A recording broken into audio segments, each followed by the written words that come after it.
చూద్దాం. వెనిజులా అయిపోయింది. నెక్స్ట్ మీరే కొలంబియా అధ్యక్షుడికి ట్రంప్ వార్నింగ్ ఇచ్చారు. ఇక ట్రంప్లా పాక్ వెళ్ళి వారిని ఇండియాకు తీసుకురండి అని మోడీకి ఓవైసీ సవాల్ కూడా విసరటం జరిగింది. ఇక ఏఐ గ్రోక్పై కేంద్రం సీరియస్ అయిందని, మస్క్కు 72 గంటల గడువని, అశ్లీల కంటెంట్ వ్యాప్తిపై సీరియస్ అయినట్టు కూడా ప్రచురించారు.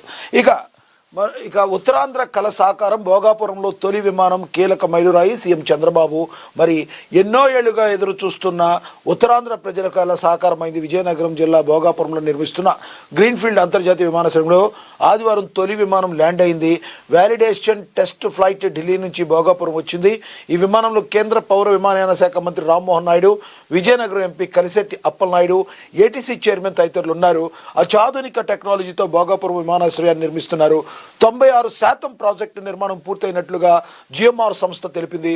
జూన్ 26న ఈ ఎయిర్పోర్ట్ను ప్రారంభిస్తున్నారని కూడా మరి దీనిలో ప్రచురించడం అయితే జరిగింది. ఇక మనకి తెలుసు భోగాపురం ఎయిర్పోర్ట్కు సంబంధించి ఒక రకంగా చెప్పాలంటే అది ఎన్నో సంవత్సరాల కళ అని కూడా మనం అనుకోవచ్చు. 100% ఈ భోగాపురం ఎయిర్పోర్టు ఏదైతే ఉందో దీనికి సంబంధించి 2015 ఈ విమానాశ్రయానికి చంద్రబాబు పట్టుదల ముందు చూపుతో శ్రీకారం చుట్టగా ఇప్పుడు రెండోసారి ప్రభుత్వం రాగానే త్వరితగతిగా పూర్తవుతుంది. చంద్రబాబు అయితే హర్షం వ్యక్తం చేశారు. భోగాపురంలో తొలి విమానం ల్యాండ్ అయ్యింది. ల్యాండ్ కావటం ఎయిర్పోర్ట్ చరిత్రలో కీలకమైన మైలురాయి అని సీఎం చంద్రబాబు నాయుడు అభివర్ణించారు. ఆదివారం భోగాపురం ఎయిర్పోర్ట్లో తొలి విమానం ల్యాండ్ కావడంపై సీఎం చంద్రబాబు నాయుడు తన ఎక్స్ ఖాతాగా వేదికగా స్పందించారు. ఏపీ విమానయాన రంగంలో మరో చారిత్రాత్మక ఘట్టం నమోదైందన్నారు. వ్యాలిడేషన్ ఫ్లైట్లను విజయవంతంగా పూర్తి చేయడం శుభపరిణామని పేర్కొన్నారు. ఈ సందర్భంగా ఉత్తరాంధ్ర ప్రజలకు ఆయన హృదయపూర్వక అభినందనలు తెలిపారు. ప్రాంతీయ అనుసంధానం, కనెక్టివిటీ బలోపేతం అవుతుందని, ఇది ఉత్తరాంధ్ర అభివృద్ధికి భారీగా ఊతమిస్తుందని ఆయన ఆశాభావాన్ని అయితే వ్యక్తం చేశారు. ఈ ప్రాజెక్టుకు మద్దతు అందించిన ప్రధాని మోడీకి ఈ సందర్భంగా సీఎం చంద్రబాబు నాయుడు కృతజ్ఞతలు తెలిపారు. త్వరలోనే ప్రజల సేవలకు విమానాశ్రయం సిద్ధమవుతుందని చెప్పారు. ఈ ఏడాది జూన్ నుంచి ఎయిర్పోర్టు ద్వారా వాణిజ్య విమాన సర్వీసులు ప్రారంభం కానున్నాయన్నారు. ఈ ఎయిర్పోర్ట్తో ఉత్తరాంధ్ర అభివృద్ధి పథంలో ముందుకెళ్తుందని సీఎం చంద్రబాబు స్పష్టం చేశారు. నిర్దేశించుకున్న లక్ష్యం కంటే ముందే భోగాపురం ఎయిర్పోర్ట్ నిర్మాణం పూర్తి కానుందని సీఎం చంద్రబాబు వెల్లడించారు.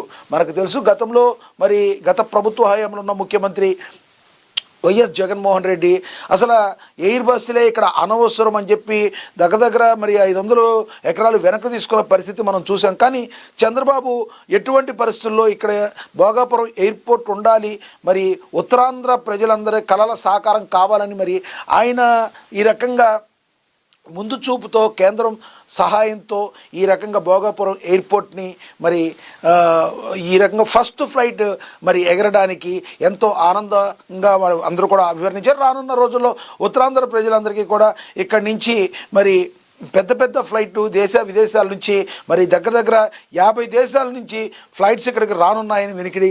మరి అంతర్జాతీయ విమానాశ్రయాలకి ధీటుగా మరి దేశవ్యాప్తంగా ఉన్న అంతర్జాతీయ విమానాశ్రయాలకు ధీటుగా అదేవిధంగా సేమ్ ఇది కూడా అంతర్జాతీయ విమానాశ్రయంగా రానున్న రోజుల్లో భోగాపురం ఎయిర్పోర్ట్ మంచి పేరు ప్రఖ్యాతులు అయితే సంపాదించుకోకపోతుందని చెప్పి మరి దీనిలో ప్రశ్నించారు. మనం కూడా ఒకసారి ఆల్ ది బెస్ట్ చెప్పాల్సిన అయితే పరిస్థితి అయితే ఉంటుంది. ఇక ప్రియాంక సారథ్యంలో కాంగ్రెస్ బిగ్ స్కెచ్. 5 రాష్ట్రాలు విభిన్న వ్యూహాలు. బెంగాల్ మినహా రాష్ట్రాల్లో గెలిచే ఎత్తుగడలు.